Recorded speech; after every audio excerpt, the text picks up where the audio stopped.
Dear friends, आप सभी को गुड मॉर्निंग। मॉर्निंग हम लोग शुरू करेंगे अपनी कोऑर्डिनेट ज्योमेट्री निर्देशांक ज्यामिति में आपको 7.2 उसका हम फर्स्ट मैथ देख रहे हैं, ठीक ना।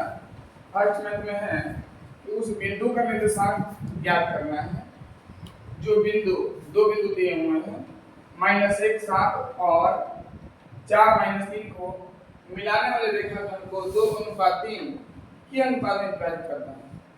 इसका मतलब समझना हो तो समझ में आएगा, ठीक ना। देखो हम यहाँ कर रहे हैं हल। सबसे पहले हम चित्र बनाएंगे तब समझ में आएगा। देखिए एक लंबा सा रेखा रखी थी, इसका नाम रखते हैं ए, इसका नाम रखते हैं बी। ये दो बिंदु से मिलने वाला रेखाखंड है, तो इस बिंदु का नाम रखना है, देखिए जो दिया हुआ है। इस बिंदु का नाम रखना है जो ये दिया हुआ है, हो गया ना।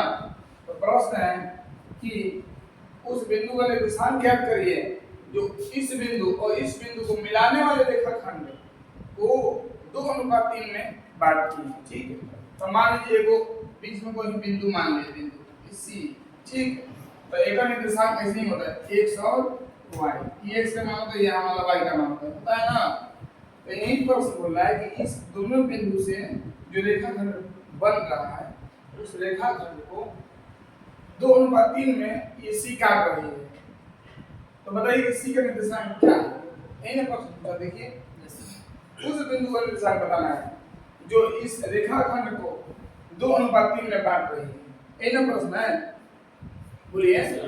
आइए मनीष बाबू, आप यहाँ देखिएगा, ऐसे आप कहीं भी देखिएगा तो समझ में आएगा। चलिए देखिए, तो यहाँ लिखेंगे हम, मान लिया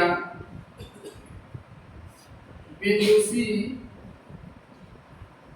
रेखाखंड AB को 2:3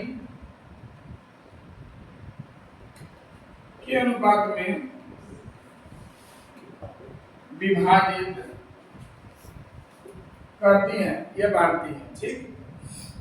मानिए ना, अब यहाँ पे आपको दिख रहा है सामने x1 x2, इससे मतलब नहीं है ना, x1 x2 y1 y2 दिख रहा है ना। आइए दिया हुआ है आपका, इसको क्या बोलते हैं हम, m1 का मान 2 और m2 का मान 3। m1 और m2 दिया हुआ है, तो हम इसके लिए वो फॉर्मूला लगाते हैं, याद पढ़िए। विभाजन सूत्र से, ठीक। करेंगे सी का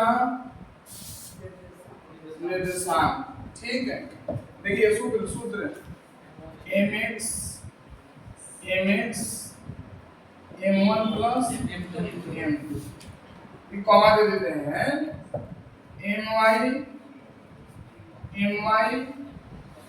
m1 प्लस m2, ठीक दे दिए। आगे देखेंगे mx my। तो ये थोड़ा सा हम ऐसे ही आपको याद करवाते हैं इसको ताकि याद हो जाए। यहाँ पे 1 2, यहाँ पे 2 1, 1 2 2 1 याद हो जाएगा। लिख लीजिए धीरे। ये सब फॉर्मूला लिखते लिखते प्रैक्टिस होता है, ठीक ना। देखिए m1 का मान क्या लिखेंगे आप, 2।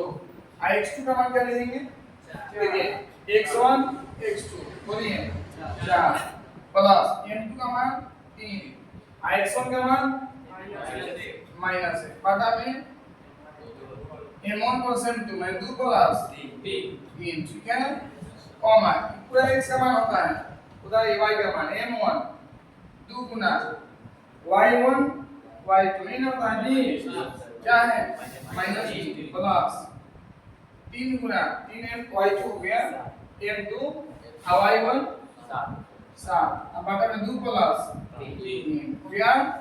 यहाँ दिख रहा है, उसमें आ रहा है ये वाला नहीं, यहाँ तक आ रहा है ना, यहाँ तक इसे वाला देखते हैं, यहाँ वाला देखिए ये वाला, ये वाला है, यहाँ बताना, देखिए यहाँ बता रहा हूँ, ठीक। अब आइए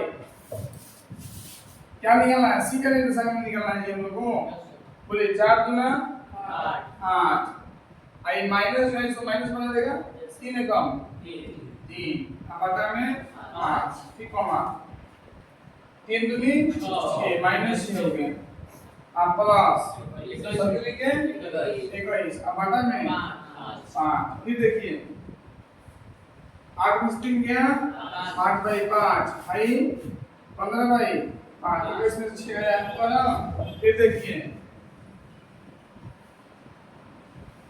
5 5 कर दिया और पाती हो गया लिखेंगे सी का निर्देशांक 18 है ठीक यही हमारा क्या हो गया आंसर हो गया बनने भारी लग रहा है बहुत आसान है आराम से बना लीजिए तो ऐसा ही एक और मत बनाएंगे तो और बुझा जाएगा बढ़िया से